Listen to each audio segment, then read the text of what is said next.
Hello friends, आप देख रहे हैं हमारा यूट्यूब चैनल जीके क्लासेज 1972 और मैं आपके लिए लेकर आया हूं असिस्टेंट प्रोफेसर न्यू वैकेंसी 2023 से जुड़ी हुई लेटेस्ट अपडेट। अगर आप चैनल पर नए हैं तो चैनल को सब्सक्राइब कर लीजिए इसी प्रकार के लेटेस्ट अपडेट पाने के लिए। चलिए वीडियो की शुरुआत करते हैं। तो ये आप देख सकते हैं, ये प्रोफेसर, एसोसिएट प्रोफेसर और असिस्टेंट प्रोफेसर के अंदर अलग अलग पोस्ट के लिए और ये भर्ती का रिक्वायरमेंट जो है वो जारी किया गया है। किस इंस्टीट्यूट का, किस यूनिवर्सिटी का ये विज्ञापन है वो भी मैं आपको बताऊंगा। क्या योग्यताएं होनी चाहिए, कौन अप्लाई कर सकता है, पूरी डिटेल इस वीडियो के अंदर बताऊंगा, इसलिए पूरी वीडियो को ध्यानपूर्वक देखिएगा। Application are invited from the eligible candidates through online mode on CU Gyan portal. ठीक है, CU ज्ञान पोर्टल पर योग्य अभ्यर्थियों से ऑनलाइन आवेदन फॉर्म आमंत्रित किए जाते हैं। अब इसमें 3 प्रकार की पोस्ट हैं। एक प्रोफेसर की है जिसका पे लेवल आप देख सकते हैं, पे मैट्रिक्स है 1,44,200 से लेकर के 2,18,200 रुपये तक। ठीक है। एसोसिएट प्रोफेसर का पे मैट्रिक्स है 1,31,400 से लेकर के 2,17,100 रुपये तक। और असिस्टेंट प्रोफेसर का पे मैट्रिक है 57,700 से लेकर के 1,82,400 रुपये तक। ये परमानेंट पोस्ट है। ठीक है, परमानेंट पोस्ट है। तो भले ही अदर स्टेट की हो, आप राजस्थान के हैं, अदर स्टेट के अंदर भी अगर आपको अप्लाई करना पड़े तो मेरी सलाह ये है आपको, अगर आप क्वालिफाइड हैं तो आपको अप्लाई करना चाहिए, क्योंकि लोग तो कमाने के लिए विदेश भी जाते हैं, आपको तो खाली अपने एक पड़ोसी स्टेट के अंदर ही जाना है। ठीक है ना। तो अब किस किस डिपार्टमेंट के अंदर किस किस सब्जेक्ट की कितनी कितनी पोस्ट हैं, पूरी डिटेल देखिए आप। ये आपके गहरे काले अक्षरों में है, ये डिपार्टमेंट हैं और ये जो है फिर उस डिपार्टमेंट के अंदर सब्जेक्ट है जिसके अंदर ये रिक्रूटमेंट जो है निकाली गई है। तो आप देख सकते हैं, पहला जैसे आपका डिपार्टमेंट है school of agriculture and development, इसके अंदर डिपार्टमेंट ऑफ एग्रीकल्चर के अंदर 4 पोस्ट वैकेंट है। एक पोस्ट है प्रोफेसर की जो UR है, यानी कोई भी उसमें आवेदन कर सकता है। एक पोस्ट है EWS की, ये एसोसिएट प्रोफेसर की है, EWS का अभ्यर्थी आवेदन कर सकता है। और 2 पोस्ट है असिस्टेंट प्रोफेसर की UR, यानी कोई भी इसमें आवेदन कर सकता है। ठीक है।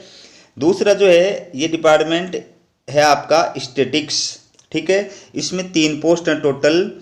तो इसमें प्रोफेसर की जो पोस्ट है वो एक पोस्ट है, ये SC के लिए है। एसोसिएट प्रोफेसर की एक पोस्ट है, ये OBC के लिए रिजर्व है। असिस्टेंट प्रोफेसर की एक पोस्ट है, ये OBC के लिए रिजर्व है। अगला जो डिपार्टमेंट है ये है कंप्यूटर साइंस। ठीक है, कंप्यूटर साइंस सब्जेक्ट, डिपार्टमेंट मान लो चाहे सब्जेक्ट मान लो चाहे फैकल्टी मान लो, एक ही बात है। तो इसमें 3 पोस्ट है। इसमें प्रोफेसर की पोस्ट है एक जो EWS के अभ्यर्थियों के लिए आरक्षित है।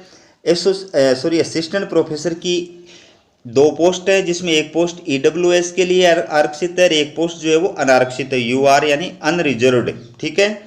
फिर है केमिस्ट्री डिपार्टमेंट, इसके अंदर आप देख सकते हैं एक पोस्ट है और ये प्रोफेसर के लिए है सिर्फ, और ये भी UR है यानी अनारक्षित है, कोई भी आवेदन कर सकता है।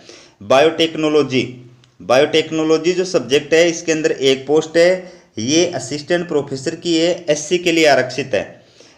फिर है life science department, life science department के अंदर 2 पोस्ट है जिसमें एक पोस्ट जो है ये OBC की है, प्रोफेसर की एक पोस्ट OBC की है। ये हेस लगा रखा है, इसका मतलब ये है कि ये बैकलॉग की है।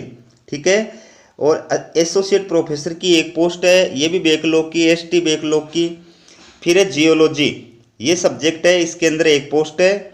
इसमें एसोसिएट प्रोफेसर की जो है एक पोस्ट है ST के लिए। ठीक है। तो कौन अभ्यर्थी आवेदन कर सकता है, क्या क्वालिफिकेशन है, सब बताऊंगा इस वीडियो के अंदर। ज्योग्राफी की जो पोस्ट है वो आप देख सकते हैं एक पोस्ट है। ठीक है। और ये एसोसिएट प्रोफेसर की है, UR अनारक्षित, कोई भी आवेदन कर सकता है। फिर है पॉलिटिकल साइंस, पॉलिटिकल साइंस जो सब्जेक्ट है इसकी एक पोस्ट है, ये एसोसिएट प्रोफेसर की है। ठीक है। और ये OBC के लिए आरक्षित है। फिर है ह्यूमन साइंस, इसमें आपके ये स्कूल है और ये सब्जेक्ट है साइकोलॉजी साइंस, साइकोलॉजिकल साइंस। इसमें 2 पोस्ट हैं, एक पोस्ट प्रोफेसर की है ओबीसी के लिए आरक्षित है, एक पोस्ट असिस्टेंट प्रोफेसर की है एससी के लिए आरक्षित है। फिर है लॉ एंड गवर्नेंस, इसमें 2 पोस्ट हैं। ये एक पोस्ट जो है पीडब्ल्यूबीडी एसोसिएट प्रोफेसर की एक पोस्ट है पीडब्ल्यूबीडी। पीडब्ल्यूबीडी कैटेगरी का मतलब होता है person with benchmark disability, person with benchmark disability, ठीक है, मतलब जो 40% से ज़्यादा विकलांग होता है वो इस कैटेगरी के अंदर आता है। असिस्टेंट प्रोफेसर की एक पोस्ट है, ये यूआर है। फिर बात करते हैं इंग्लिश की, तो इंग्लिश के अंदर एक पोस्ट है, ये प्रोफेसर की एक पोस्ट है, इसमें ये ओबीसी के लिए आरक्षित है। फिर मास कम्युनिकेशन एंड मीडिया, इसकी एक पोस्ट है, ये एसोसिएट प्रोफेसर की है, ओबीसी के लिए आरक्षित है। कॉमर्स एंड बिजनेस स्टडीज, इसकी एक पोस्ट है, ये एसोसिएट प्रोफेसर की है और ये भी किसके लिए आरक्षित है, ओबीसी के लिए आरक्षित है। फार्मेसी, इसकी एक पोस्ट है, ये प्रोफेसर की है, ये यूआर है एक, ठीक है ना। और एक है फिजिकल एजुकेशन, फिजिकल एजुकेशन की एक पोस्ट है, ये प्रोफेसर की है, एसटी के लिए आरक्षित है, ठीक है। तो ये टोटल पोस्ट हैं। अब आप इसमें क्या क्या योग्यता है, पहले तो मैं आपको इसमें योग्यता बता देता हूँ। सबसे पहले बात कर लेते हैं प्रोफेसर की। अगर आपने नेट पीएचडी कर रखी है और आपने पेपर पब्लिश नहीं कर रखे हैं तो मेरी आपको सलाह है कि पेपर पब्लिश जरूर करा लीजिए, कम से कम 10 या 7 पेपर पब्लिश जरूर करा लीजिए आप, ठीक है ना, आपके काम आएंगे अप्लाई करने के लिए। तो सबसे पहले प्रोफेसर की बात करते हैं। तो प्रोफेसर के लिए कौन अभ्यर्थी जो है वो पात्र है, आप जिस सब्जेक्ट के अंदर जिस फैकल्टी के लिए अप्लाई कर रहे हैं, जिस डिपार्टमेंट में अप्लाई कर रहे हैं, उसके अंदर आपके पास में मास्टर डिग्री होनी चाहिए या उससे रिलेटेड विषय के अंदर आपके पास में मास्टर डिग्री यानी पीजी होनी चाहिए। उसमें कम से कम 55% आपके मार्क्स होने चाहिए। SC ST OBC कैटेगरी के जो अभ्यर्थी होते हैं इनको ऊपरी मार्क्स के अंदर छूट होती है, यानी उनके पास में 50% मार्क्स हैं तो भी वो अप्लाई करने के योग्य होते हैं। लेकिन उनको वैलिड जो कार्ड सर्टिफिकेट होता है इस ऑनलाइन आवेदन की डेट से पहले का बना हुआ, वो प्रस्तुत करने पर ये फायदा मिलता है, वरना नहीं मिलेगा, ठीक है। आपका गुड एकेडमिक रिकॉर्ड होना चाहिए। गुड एकेडमिक रिकॉर्ड का मतलब ये है कि आपके यूजी और पीजी में मिनिमम 55% मार्क्स होने चाहिए। SC ST वालों को वो छूट बताइए आपको 5 साल की। इसके अलावा प्रोफेसर के लिए अप्लाई करने के लिए नेट होने के साथ साथ आपका PhD होना जरूरी है। PhD होने पर ही आप अप्लाई कर सकते हैं, वरना नहीं कर सकते। लेकिन PhD भी आपकी UGC रूल्स 2009 या 2016 के अकॉर्डिंग है तो ही वैलिड होगी, वरना वैलिड नहीं होगी, ठीक है। तो आप नेट है, PhD है, गुड एकेडमिक रिकॉर्ड भी है, संबंधित विषय में मास्टर डिग्री में 55% भी है। उसके अलावा और क्या चाहिए, उसके अलावा प्रोफेसर बनने के लिए आपके पास में प्रोफेसर या एसोसिएट प्रोफेसर या असिस्टेंट प्रोफेसर के रूप में या तो टीचिंग वर्क का 8 वर्ष का एक्सपीरियंस होना चाहिए, या एसोसिएट प्रोफेसर, असिस्टेंट प्रोफेसर, इनमें से कोई भी रिसर्च वर्क का आपके पास में 8 वर्ष का एक्सपीरियंस होना चाहिए, ठीक है। ये हो गई एक्सपीरियंस की बात। अब बात करते हैं पेपर पब्लिश्ड की। तो यूजीसी लिस्टेड जो जर्नल्स होती हैं, उन यूजीसी लिस्टेड जर्नल्स के अंदर आपके कम से कम 10 पेपर पब्लिश्ड होने चाहिए। प्रोफेसर की बात कर रहा हूँ, 10 पेपर पब्लिश्ड होने चाहिए।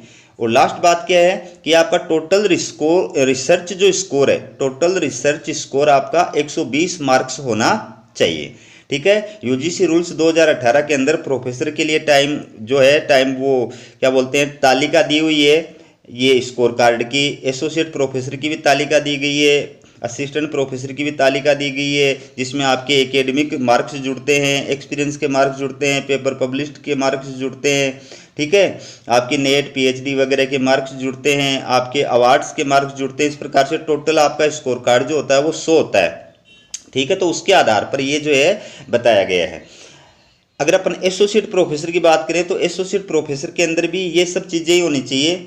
गुड एकेडमिक रिकॉर्ड भी होना चाहिए, जिस विषय में अप्लाई करें उसमें मास्टर डिग्री भी होनी चाहिए, 55% भी उसके अंदर होना चाहिए, UGC नेट भी होनी चाहिए, PhD भी होनी चाहिए।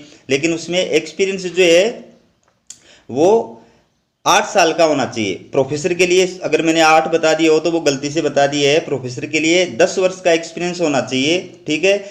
और एसोसिएट प्रोफेसर के लिए 8 वर्ष का असिस्टेंट प्रोफेसर के पद पर कार्य करने का एक्सपीरियंस होना चाहिए, या असिस्टेंट प्रोफेसर के पद पर कार्य करने का उसके पास में 8 वर्ष का रिसर्च वर्क का एक्सपीरियंस होना चाहिए। ठीक है, इसके अलावा उसके यूजीसी लिस्टेड जर्नल के अंदर कम से कम 7 पेपर पब्लिश्ड होने चाहिए। प्रोफेसर के लिए 10 पेपर पब्लिश्ड होने चाहिए और एसोसिएट प्रोफेसर के लिए 7 पेपर पब्लिश्ड होने चाहिए। ठीक है, और टोटल जो रिसर्च स्कोर है वो 75 मार्क्स होना चाहिए। ठीक है, अब अपन बात करते हैं असिस्टेंट प्रोफेसर की। आप में से ज़्यादातर जो अभ्यर्थी हैं वो असिस्टेंट प्रोफेसर का ही विज्ञापन जो है वो देखते हैं। तो असिस्टेंट प्रोफेसर के लिए भी बेसिक बात क्या है कि गुड एकेडमिक रिकॉर्ड होना चाहिए। गुड एकेडमिक रिकॉर्ड का मतलब मैंने आपको बता दिया, संबंधित विषय में आपके पास में मास्टर डिग्री होनी चाहिए और उसमें 55% मार्क्स होने चाहिए, ये भी आपको बता दिया। ठीक है, आपके पास में यूजीसी नेट, संबंधित विषय में यूजीसी नेट की डिग्री होनी चाहिए। संबंधित विषय में जिस विषय में आप अप्लाई करें उसमें मान लो, चाहे उससे रिलेटेड यानी संबद्ध विषय में मान लो यूजीसी नेट की डिग्री होनी चाहिए, या अगर ये नहीं है तो आप पीएचडी क्वालिफाइड होने चाहिए। पीएचडी लेकिन आपकी यूजीसी रूल्स 2009 और 16 के अकॉर्डिंग होनी चाहिए तो ही वैलिड होगी। अगर आप ये भी नहीं है तो सेंट्रल लेवल की वैकेंसी के अंदर अप्लाई कर रहे हैं तो आप नेट सेट स्टेट लेवल की जो पात्रता परीक्षा होती है स्लेट या सेट, वो क्वालिफाइड होनी चाहिए। लेकिन अगर आप सेंट्रल यूनिवर्सिटी के अंदर अप्लाई कर रहे हैं तो फिर आपका यूजीसी नेट या फिर पीएचडी होना आवश्यक होता है। ठीक है, तो ये योग्यताएं हैं। अगर आप ये योग्यताएं धारण करते हैं तो आप, मेरी सलाह है कि आपको ये फॉर्म जो है वो निश्चित रूप से भरना चाहिए। इतना बढ़िया पेमेंट मिलता है, फॉरेन जा करके कमाने वाले जो होते हैं उनको भी इतना बढ़िया पेमेंट नहीं मिलता है। ठीक है, ये बाकी डिटेल जो इसके अंदर आप देख सकते हैं। मैं जो महत्वपूर्ण बात है वो आपको बता देता हूँ। इसके अंदर महत्वपूर्ण बात क्या है कि यूनिवर्सिटी चाहे तो क्या कर सकती है, आपको जो स्क्रीनिंग कमेटी होगी, यूनिवर्सिटी की अपनी स्क्रीनिंग कमेटी होगी, वो स्क्रीनिंग कमेटी जो है अभ्यर्थियों को शॉर्ट लिस्टेड करेगी। उनके टोटल रिसर्च स्कोर के कार्ड के आधार पर उनको शॉर्ट लिस्टेड करेगी। जिन अभ्यर्थियों को शॉर्ट लिस्टेड किया जाएगा उन्हीं कैंडिडेट्स को क्या किया जाएगा, इंटरव्यू के लिए कॉल किया जाएगा। ये आप याद रखना। तो ऑनलाइन फॉर्म भरते हो आप अपना, उसमें ईमेल आईडी और जो है मोबाइल नंबर वो बिल्कुल सही देना, क्योंकि यूनिवर्सिटी आपको जो भी सूचना भेजेगी वो मेल या एसएमएस के जरिए भेजेगी। ठीक है, बात करते हैं फीस की कि फीस कितनी है। तो ऑनलाइन आवेदन की जो फीस है वो यूआर, ओबीसी और ईडब्ल्यूएस कैटेगरी के अंदर अगर आप अप्लाई कर रहे हैं तो 2000 रुपये फीस है। और बाकी जो अभ्यर्थी हैं जैसे एससी है, एसटी है, पीडब्ल्यूबीडी है और फीमेल कैंडिडेट्स हैं, इनको फॉर्म फीस से क्या दी गई है, छूट प्रदान की गई है। इनके लिए फ्री है, इनके लिए कोई चार्ज नहीं है। ठीक है, इसके बाद में आप देख सकते हैं फॉर्म की डेट आपके सामने, link available for online application form. तो 12 जुलाई 2023 से ऑनलाइन एप्लीकेशन फॉर्म जो है वो स्टार्ट हो गए हैं। Last date of submission of online application form ये है 11 अगस्त 2023, यानी लास्ट जो डेट है ऑनलाइन फॉर्म भरने की वो क्या है, 11 अगस्त 2023 है। ठीक है, अब इसके अंदर और जो निर्देश है, महत्वपूर्ण निर्देश, वो भी मैं आपको बता देता हूँ कि टर्म्स और कंडीशन भी के बारे में बता देता हूँ कि आपने जिस पोस्ट के लिए अप्लाई किया है उसके लिए निर्धारित योग्यता रखते हैं या नहीं रखते हैं, यह आपकी जिम्मेदारी है, आप खुद ये तय करेंगे। ठीक है, फिर है प्रत्येक पद के लिए अभ्यर्थी को सेपरेट आवेदन करना है। एक अभ्यर्थी अगर एक से अधिक पोस्ट के लिए अप्लाई कर रहा है तो अलग अलग फॉर्म भरेगा और अलग अलग फीस जमा कराएगा। ठीक है ना। फिर है यदि आपको इंटरव्यू के लिए कॉल किया जाता है तो उस समय आपको अपने सभी शैक्षणिक अनुभव, रिसर्च वगैरह वाले कास्ट और अन्य जो आवश्यक दस्तावेज हैं वो ओरिजिनल लेकर के उपस्थित होना है। ठीक है सॉरी दोस्तों, यानी एक सेट तो ऑनलाइन आवेदन फॉर्म की हार्ड कॉपी निकालनी है, उसके साथ में जितने भी डॉक्यूमेंट्स हैं उनकी self attested photocopy plus fees की रसीद जो है उसका प्रूफ जो है वो आपको साथ लगा करके यूनिवर्सिटी के अंदर भेज देना है 11 अगस्त से पहले। और फिर अगर आपको इंटरव्यू के लिए कॉल किया जाता है तो आपको सारे ओरिजिनल डॉक्यूमेंट्स प्लस आपका जो ऑनलाइन आवेदन फॉर्म उसकी कॉपी ये सब लेकर के आपको जो है उपस्थित होना है। ठीक है, एप्लीकेशन फीस का जो भुगतान है वो आपको ऑनलाइन करना है, शुल्क आपको वापस नहीं लौटाया जाएगा। फिर क्या है, यूनिवर्सिटी की स्क्रूटनी कमेटी के द्वारा पात्रता की जांच के उपरांत शॉर्ट लिस्टेड किए गए अभ्यर्थियों को ही इंटरव्यू के लिए कॉल किया जाएगा। ठीक है, अगली बात क्या है, यदि किसी विषय में पर्याप्त संख्या में आवेदन नहीं आते हैं तो अभ्यर्थियों का इंटरव्यू अगले रिक्रूटमेंट चरण में किया जाएगा, लेकिन यह आवेदन फॉर्म अधिकतम 12 माह तक की वैलिड होगा। ठीक है, अभ्यर्थी को किसी भी प्रकार की सूचना यूनिवर्सिटी द्वारा ईमेल पर प्रदान की जाएगी। ठीक है, फिर आपको जिस लिफाफे के अंदर आप ये अपना ऑनलाइन आवेदन फॉर्म की हार्ड कॉपी डॉक्यूमेंट्स भेजेंगे ना यूनिवर्सिटी, उस लिफाफे के ऊपर बाकायदा आपको लिखना है कि आपने किस पद के लिए अप्लाई किया, उस पद का नाम प्लस उस विज्ञापन का नाम, ये उसके अंदर पूरा विस्तार के साथ में देना है। ये यूनिवर्सिटी की साइट है, ये आप साइट देख सकते हैं। यूनिवर्सिटी जो है ये बिहार की है, बिहार सेंट्रल यूनिवर्सिटी जो है, यहाँ पर ये पोस्ट निकली हैं। तो अगर आप राजस्थान से अदर स्टेट के हैं तो भी आप अप्लाई कर सकते हैं, वहाँ पर आप जनरल कास्ट के अंदर माने जाओगे। लेकिन अगर आपने पहले इस ऑनलाइन आवेदन से पहले का अगर आपने सेंट्रल लेवल का कास्ट सर्टिफिकेट बना रखा है तो फिर आप संबंधित कैटेगरी के अंदर आवेदन करने के योग्य हैं। ठीक है, तो मेरी सलाह ये है कि जब यूपी और बिहार के लोग राजस्थान के अंदर आकर के सर्विस कर रहे हैं तो फिर राजस्थान के लोग जो है अगर क्वालिफाइड हैं तो वो जाकर के बिहार में आवेदन क्यों नहीं कर सकते, बिल्कुल कर सकते हैं। ठीक है, तो आवेदन करना चाहिए अगर आप क्वालिफाइड हैं तो दोस्तों चैनल को सब्सक्राइब कर लीजिए। लेटेस्ट अपडेट आपको हमारे यूट्यूब चैनल पर मिलती हैं। वीडियो देखने के लिए आप सभी दोस्तों का बहुत बहुत धन्यवाद।